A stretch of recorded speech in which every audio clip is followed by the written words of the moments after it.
سنة 1162 في قلب سهول منغوليا الجرداء اتولد طفل ما كانش حد يتخيل انه هيغير وجه الارض. اسمه تيموجين.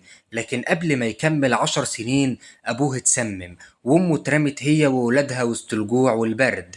كانوا بيصيدوا الفئران الصغيرة والطيور عشان يعيشوا. تيموجين عاش طفولة ممكن تكسر اي انسان، لكن الغريب ان المعاناة دي صنعت اخطر رجل في التاريخ، وهو جنكيز خان. القسوة سيطرت عليه من بدري. في يوم وهو لسه مراهق اتخانق مع أخوه غير الشقيق على أكل. تيموجين مد إيده على السهم وقتل أخوه قدام العيلة كلها. تصرف صادم، لكن ده كان إعلان واضح: أنا مش هسيب أي حد يقف في طريقي. رغم القسوة كان عنده قلب. اتجوز بنت اسمها بورتا، حب حياته، لكن بعد فترة قصيرة اتخطفت على ايد قبيلة تانية. تخيل، لسه شاب ومعاه مجموعة صغيرة من الفرسان، ومع ذلك خاطر بحياته وهاجم على القبيلة الكبيرة ديت. والنتيجة، رجع مراته. اللحظة دي مش بس قصة حب، دي لحظة ميلاد محارب عنده استعداد يعمل المستحيل عشان اللي بيحبهم. جنكيز خان كان مختلف. كان فاهم ان الناس مش هتتبعه الا لو حسوا بالعدل. بدأ يوزع الغنايم بالتساوي مش حسب النسب. عمل قوانين اسمها الياسة بتعاقب اللي يسرق او يخون حتى لو كان صديقه. سنة 1206 قدر انه يوحد القبائل كلها تحت رايته، وهناك اخذ لقب جنكيز خان، يعني الحاكم الاعظم. أول اختبار حقيقي كان في الصين، مملكة ضخمة، جيوشها بالآلاف، أسوارها عالية. لكن جنكيز خان جاب تكتيك جديد: الهجوم بالفرسان الخفاف اللي بيرموا السهام وبيختفوا بسرعة البرق. الجنود الصينيين ما قدروش يفهموا ايه اللي بيحصل، وفي النهاية المدن وقعت مدينة ورا مدينة. لكن أكتر حرب دموية في حياته كانت مع إمبراطورية الخوارزميين. في الأول بعت تجار منغوليين لبلادهم، لكن السلطان الخوارزمي قتلهم. جنكيز خان انفجر غضب: انت قتلت رسلي؟ طيب شوف عقابك. حشد مئات الآلاف. الهجوم كان جحيم. مدن زي سمرقند وبخاري اتدمرت. وفي بخاري دخل الجامع الكبير ووقف قدام الناس وقال: أنا عقاب ربكم عليكم.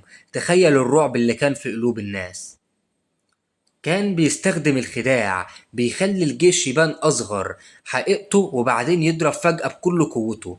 في حصار مدينة كان بيخلي كل أسير يحمل حجارة عشان يبان عند العدو إن الجيش عدده أضعاف الحقيقة.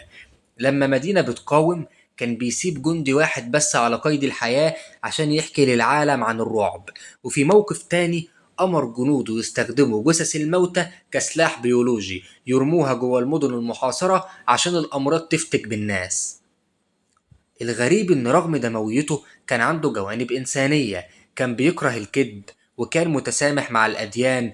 المسلم يعبد، المسيحي يعبد، البوذي يعبد، محدش كان بيمنعه.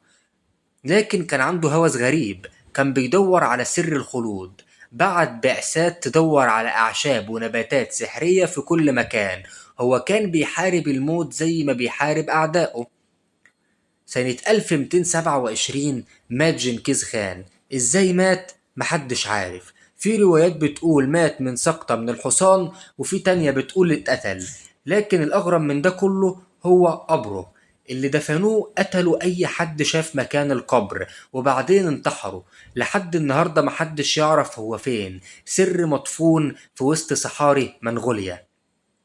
في 25 سنة بس بنى أكبر إمبراطورية متصلة في التاريخ، من كوريا لحد أوروبا الشرقية. ملايين ماتوا، مدن اتمسحت من على الخريطة، لكن طرق التجارة اتفتحت وأفكار وتقنيات انتشرت، والعالم اتغير للأبد.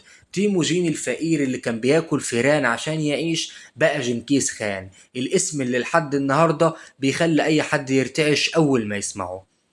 وكده انتهت قصتنا النهاردة. لو عجبكم الفيديو ما تنسوش الاشتراك في القناة وتعملوا لايك عشان الفيديو ينتشر وتساعدونا ان احنا نستمر. والسلام عليكم ورحمة الله وبركاته.